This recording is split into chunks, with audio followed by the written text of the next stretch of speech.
Herzlich willkommen bei Home Sweet Home. Heute möchte ich euch zeigen, wie wir den vorhandenen Pelletofen in einen Holzofen verwandelt haben. Der stand hier nämlich vorher. Das war ein 80 cm tiefer, 1,60 breiter Pelletofen.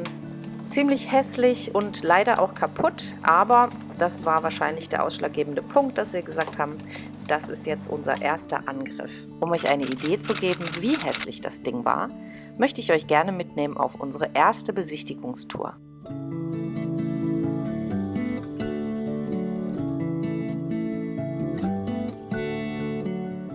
Ganz offensichtlich also keine Schönheit und deshalb musste er weg.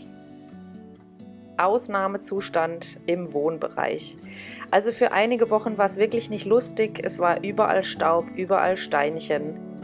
Wir haben von einer Ecke in die andere geräumt, bis alles erstmal raus war. Das war wirklich eine Wahnsinnsarbeit.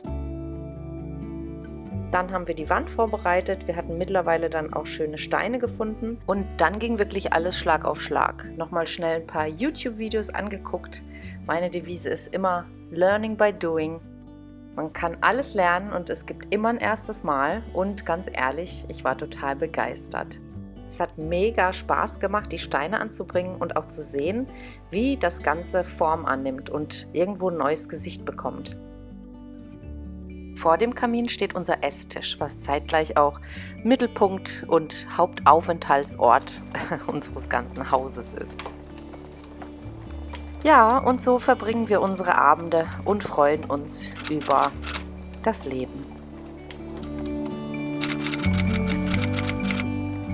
Bis zum nächsten Mal, eure Sonny.